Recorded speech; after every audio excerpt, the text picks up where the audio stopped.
Back when I was 20, during the summer before my senior year of college, I landed an internship at a financial services firm downtown.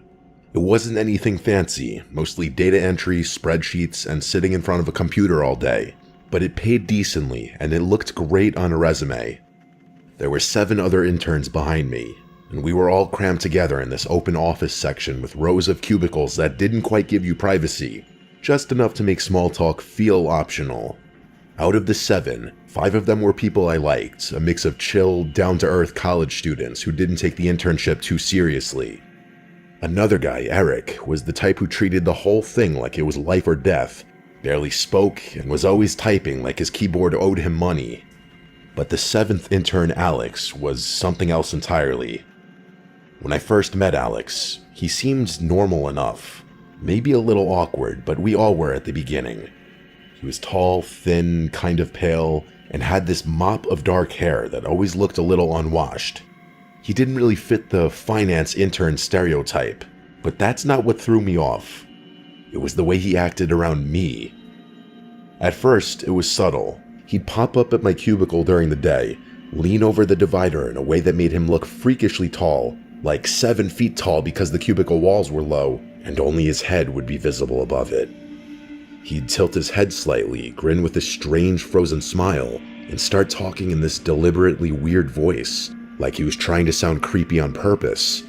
I'd laugh it off awkwardly, pretending I thought it was funny, but I remember thinking it was an odd thing to do in a professional setting. He'd say random stuff, like "working hard" or "hardly working, Ronnie," in that slow, unnatural tone, and then hold the smile for way too long. The first couple of times, I figured he was just being quirky or trying too hard to stand out. Some people at internships are awkward like that, so I didn't want to make a big deal out of it. But then it started happening more often. Every single day, at least once, I'd see his head slowly rise above my cubicle wall. That same stretched grin plastered across his annoying face, and he'd start some bizarre conversation that didn't make sense. Sometimes he'd make jokes that weren't funny, or mutter random phrases that didn't relate to anything. And every time, he used that same unsettling voice, like a soft voice in a kind of taunting way. Honestly, a very good recent comparison of the voice he was doing was the voice Charlie Hunnam did for his role as Ed Gein. The other interns noticed it too, but they mostly laughed it off, thinking Alex was being weird on purpose to lighten the mood. I also think they thought Alex and I had built some kind of rapport that the rest of them didn't build with him. There was something about the way he directed it only at me that made me feel uncomfortable. It's not like I treated him any differently. It was like I was his personal audience for whatever creepy act he was trying to pull. As the weeks went on, his visits got longer. He'd lean over and stay there for minutes at a time, staring at me while talking, sometimes not even saying much, just looking. I'd fake a laugh, say I had to finish a report, and hope he'd get the hint. He rarely did. Then one night, about 6 weeks into the internship, I was home eating dinner when my phone rang. It was a number I didn't recognize. I normally don't answer unknown calls, but since I was expecting a delivery confirmation, I picked it up. When I said hello, all I heard for a few seconds was silence. Then, suddenly, I heard a voice I recognized immediately. It was Alex's voice. The same forced, creepy tone he always used in the office. He said, "The tide's coming in. Pull your boat out of the water." But this time, his voice was a little louder, almost a yell. He dragged the words out like he was reciting a riddle, and then he burst out laughing this insanely unhinged laugh before hanging up. The thing that made my skin crawl wasn't just the call. It was the fact that I never gave Alex my number, not once. The next thing I did was text the number back, asking if this was Alex. But the text said not delivered, and when I looked it up, it was a landline number. That's when I really started to get freaked out. How did he get my number? Why was he calling me like that? I tried to rationalize it. Maybe he found it through a company contact sheet or something. But even then, the way he said that line didn't sit with me. I couldn't stop replaying the sound of his laugh in my head. It didn't sound like someone joking around. It sounded like he was f***ing with me to the point of trying to actually scare me. This wasn't just goofy behavior anymore. That Monday, when I got to the office, Alex wasn't there. His desk was empty, and I didn't see him all morning. I went to our supervisor, a guy named Martin, and I asked him if Alex might have gotten my number through the company. And Martin was very confused, saying interns didn't have access to employee info like that. On top of that, they'd let Alex go at the end of the previous week because he wasn't doing any work and had ignored multiple warnings. That's when I told him about the call. He seemed surprised, and some of the other interns overheard. A couple of them started nodding and saying they always thought Alex was creepy, that he'd made them uncomfortable too. I told them about the weird cubicle visits, the voice, everything. Martin said not to worry, that Alex was gone for good and had no reason to come back. So that was a little comforting. For the next week or so, I kept expecting something else to happen. A message, a random encounter, something, but nothing came. Life at the office went back to normal. I figured maybe that was really the end of it. Until one early morning. It was a Friday, around 5 a.m. Still dark outside, except for a thin gray light creeping in through the blinds. I woke up because I thought I'd heard something, maybe a noise from outside. It made me get up and look out my window. I wish I hadn't. Standing in my backyard, halfway between the trees and the porch light, was a figure looking up at my window. Even though it was barely light out, I could tell who it was immediately. The thin frame and the messy hair, the way he stood perfectly straight. It was Alex. For a few seconds, I could not move. I just stared at him, trying to make sense of what I was seeing. And then, clear as day, I heard him call out my name in that same creepy, performative voice he'd always used at work. He dragged it out, long and sing-songy. I grabbed my phone, about to call 911, when I saw him tilt his head back and start laughing. That same loud, hysterical laughter like he did on the phone before hanging up. It didn't sound right. It sounded like someone completely detached from reality. I shouted through the window, yelling at him that I was calling the police and to get the hell off my property. I also waved my phone out the window. He just stood there for a second longer, then turned and started walking away, still laughing as he disappeared into the trees behind my house. I called the police, and in short, the dispatcher asked me if he was still there. When I said no, she told me to call back if he came back or threatened to break in. I never saw him again after that. Not at work, not around town, nowhere. The police couldn't do much since he hadn't technically broken in or made a direct threat. It was one of those situations where you just have to live with the unease, hoping it's over. The rest of the summer passed without incident.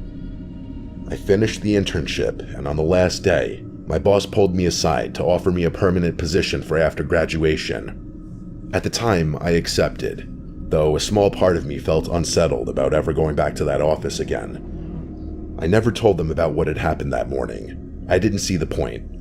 Alex was gone, and no one even knew where he'd ended up.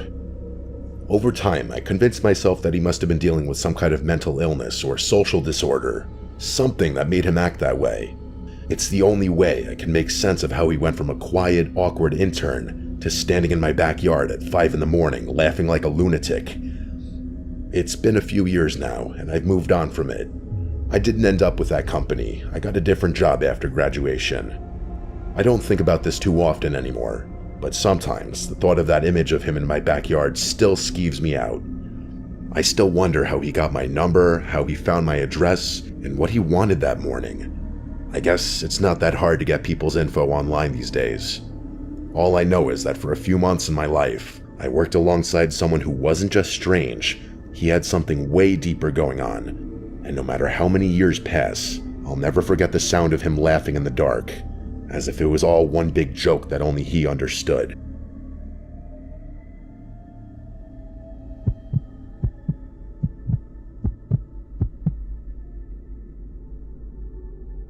I was 17 when this all happened. It was my first real job, working at a local grocery store in our quiet Vermont town. The kind of town where everyone knew everyone else, and where nothing ever really happened. I liked the job at first.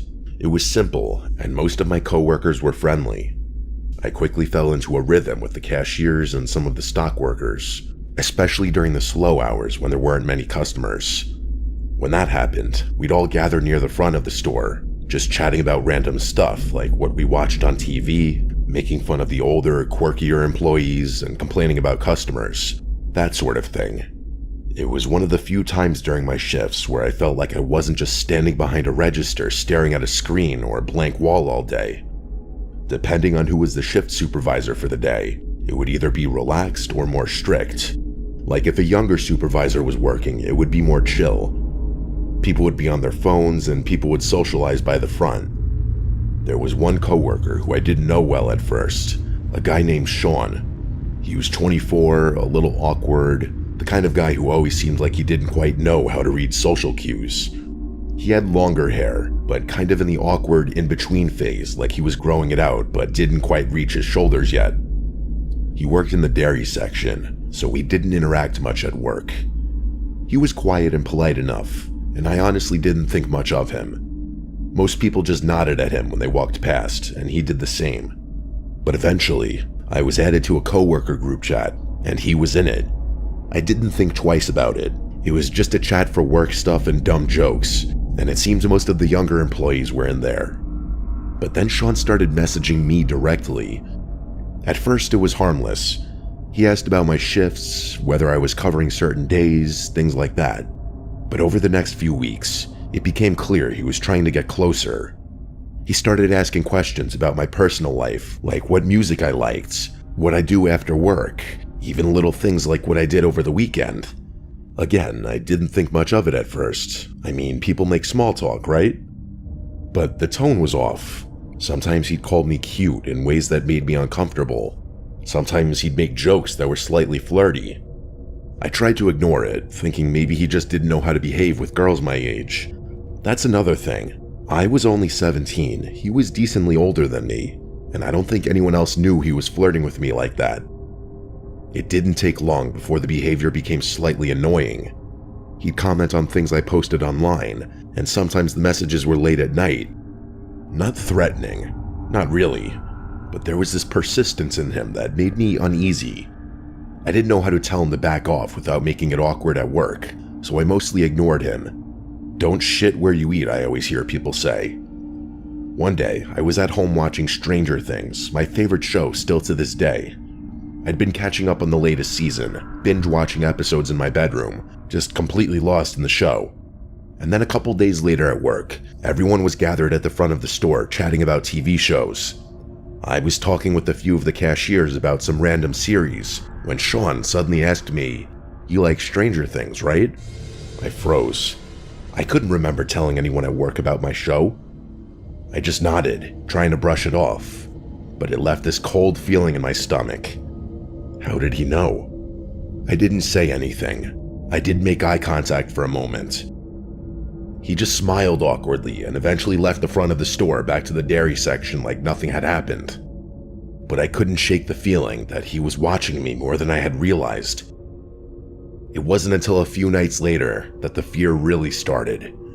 I was lying in bed, trying to fall asleep after a long day at work. The house was quiet, and then I heard a soft scraping noise against my bedroom window. At first, I thought it was the wind or maybe a branch brushing against the glass, but then I heard it again. A distinct sound of someone tapping on the window, just lightly enough for it to be unnerving. I got up and peeked through the blinds, half expecting to see Sean out there, but there was nothing. I tried to convince myself the sound was nothing to be alarmed about, but the thought of Sean's question at work, about Stranger Things, a show I hadn't told anyone about, it kept running through my head. A couple of days later, he texted me again. This time I didn't ignore it. I told him clearly and firmly that I wasn't interested. That was when things escalated. Almost immediately, he replied, "Okay, good luck changing your address." I couldn't believe it. In one insane text that he clearly sent before thinking of the repercussions, he proved my suspicions right. I saved the messages and took screenshots. I went straight to my manager and explained everything. My manager was shocked. He told me not to worry, that they'd handle it. I also went with my dad to the local police department to file a report, showing them the messages and explaining the incident with the window, explaining that I suspected Sean might be stalking me. The next day at work, Sean was called in by our boss. He didn't come back. It turned out he was fired on the spot, and the police started the paperwork for a restraining order. I thought maybe that would be the end of it, but I quickly realized that nothing really felt over. Even with the restraining order in place, if he was actually a crazy person, what's a piece of paper gonna do to stop him from coming back to the house and doing something crazy? I double-checked locks obsessively, refused to answer any calls or messages from unknown numbers, and avoided talking about my routines with anyone except family. The weeks dragged on like that. I would wake up at night convinced I heard something outside. I had to remind myself constantly that the restraining order was legally binding, that he couldn't come near me, but the fear was real. Eventually, as the weeks turned into months, the paranoia started to fade. There were no incidents, no attempts to contact me, no sudden appearances. The restraining order seemed to hold, and life slowly returned to normal. I got more comfortable going out alone, stopped checking my window obsessively before bed, and eventually, I stopped thinking about Sean altogether. It took a long time, though, for me to feel fully safe again. Even after moving on, the experience left a mark. I was hyper-aware of my surroundings, cautious about new people I met, especially in situations where I felt isolated. I learned to trust my instincts and take any uncomfortable behavior seriously, no matter how small it seemed at first. Looking back, the thing that scares me most isn't that Sean might have actually harmed me. It's how quickly someone who seems normal, even awkward or harmless, can turn into a source of fear. It can start with small, seemingly innocent interactions, messages, questions, little comments, and escalate into something far more serious. Now, years later, I've moved past it. I work in a different town, live in a new apartment, and I don't think about that grocery store anymore. I don't talk to a single coworker from that job anymore. But the memory of those nights lying in bed, convinced someone was outside my window, it's not something that ever goes away entirely. It's a reminder of how quickly life can feel unsafe, even in a small, quiet town where nothing ever seems to happen. And while Sean never came close to doing anything physically, the psychological impact was enough to make me question how safe I ever truly was. So if you're ever at work and notice a coworker crossing a line, even subtly, take it seriously. Don't brush it off as awkwardness or harmless flirting. It might seem over the top at first, but it could save you from months of fear, or worse.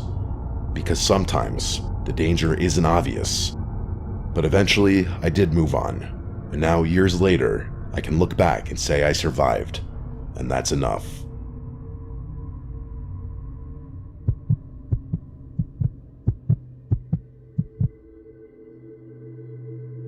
When I was 26, I started working at a small insurance office in a quiet part of Pennsylvania. The kind of office that's tucked behind a strip mall with one long row of desks, flickering fluorescent lights, and the smell of coffee at all hours of the day. It wasn't glamorous, but it paid the bills, and I liked most of the people there. The job could get boring, especially on slow days when the phones barely rang, but it was easy money. I usually worked the day shift, but on this particular Friday, I was scheduled to help close up the office because we were behind on filing a batch of client records. There was a big storm warning that afternoon, the kind that takes over the entire local news broadcast. The moment I woke up and looked out the window that morning, I knew it was going to be a dark, stormy day, and around 3 o'clock, the rain started to pour so heavily you couldn't see the end of the street. The thunder came soon after, shaking the windows every few minutes. Honestly, I was personally enjoying the ambiance of the storm. Then the manager decided to let most of the employees leave early before it got worse, but a couple of us volunteered to stay to finish some paperwork. The only other person who stayed was a guy named Tom, who had just started working there about 2 weeks prior. He was in his early 30s, tall, quiet, and sort of off-putting in a way I couldn't describe. I wouldn't say creepy, just strange.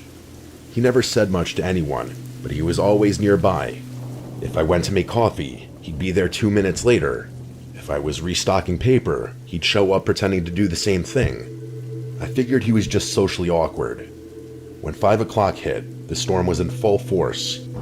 I swear, every few seconds lightning flashed, followed by thunder that made the floor vibrate. The office felt emptier than usual, and the usual hum of lights was replaced by the sound of the storm. Tom was sitting at his desk a few rows down, typing something on his computer that looked like nonsense from where I sat. Every time I looked up, I could see him glancing over in my direction.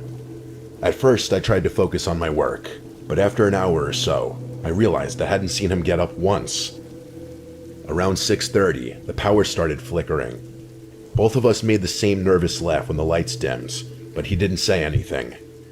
The next flicker lasted longer, and when the power finally went out completely, the office went silent except for the rain. The emergency lights kicked in, leaving everything bathed in a faint orange glow. I said something about maybe it being a good time to head out, but Tom didn't respond. I heard the sound of keys jingling, and then the front door locking. He muttered something about how it wasn't safe to go outside right now. I thought maybe he was just trying to be helpful, but something about the way he said it gave me chills. I went to grab my bag and jacket, figuring I'd wait it out for a few minutes before heading home. The power outage made the whole building feel smaller. The emergency lights barely lit the hallways, and the storm outside was deafening.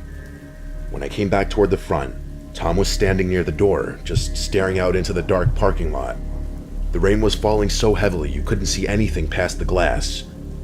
I told him I was going to make a quick call to my boyfriend to let him know I'd be home soon. He didn't say anything again. He stood there staring out the window.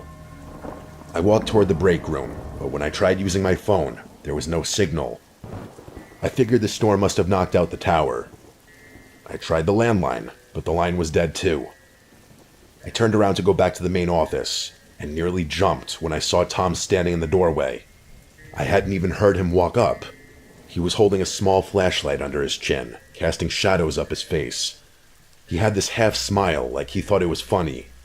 I forced a nervous laugh and told him he scared me. I then asked him again about unlocking the door so I could leave, but he said something about it not being safe yet, and how it was better to wait until the worst of the storm passed. I said fine, but inside I was starting to feel nervous. He kept watching me.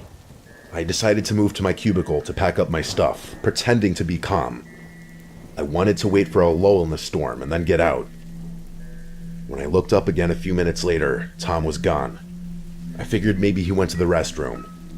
I took the chance to head to the back door instead of the front one. I knew that one led to a small parking lot behind the building where my car was. When I reached it, I realized the handle wouldn't move. The door was chained shut from the inside, like someone had looped a chain and padlock around it.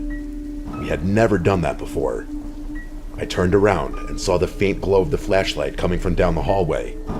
I ducked into the supply closet next to the break room and closed the door quietly, trying to keep my breathing under control. I could hear Tom walking slowly through the hall, and then I heard him call my name. He sounded like he was trying to sound comforting. He said he just wanted to make sure I was safe. I didn't move or say a word. My heart was pounding so hard I thought he could probably hear it.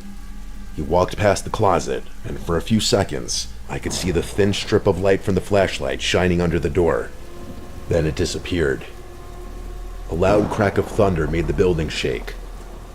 The sound of rain got even louder for a second, and I realized part of the roof above the break room must have been leaking. I waited, I'd estimate 10 minutes before I finally worked up the nerve to open the door a little. The hall was empty. The flashlight beam was gone. I stepped out carefully and made my way toward the front again. When I turned the corner, I froze.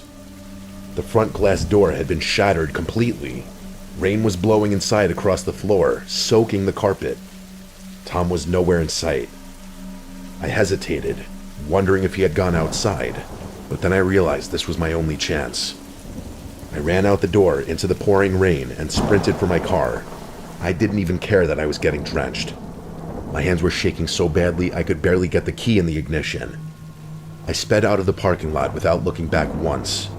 When I finally got home, I locked every door and sat in my living room shaking, watching the rain pour against my windows. I didn't sleep that night. The next morning, I called the office and told my manager what had happened. He didn't believe me at first, until he got there himself and saw the broken glass. He called the police, who showed up and took a statement from me when I was at the office. They said they'd look into it, but it sounded like Tom had just taken off. His car was still in the lot, unlocked, with the keys sitting on the driver's seat. His phone, wallet, and a few personal items were still inside. The security cameras had been turned off manually before the power outage, which meant he must have done it earlier in the night. Nobody ever saw him again. A few of my coworkers said maybe he had some kind of breakdown, but I couldn't stop wondering if he'd been planning something worse. I quit the job a month later. Even though nothing ever happened after that, I couldn't work in a small, enclosed place like that where I had experienced such a traumatic incident. It just wasn't healthy.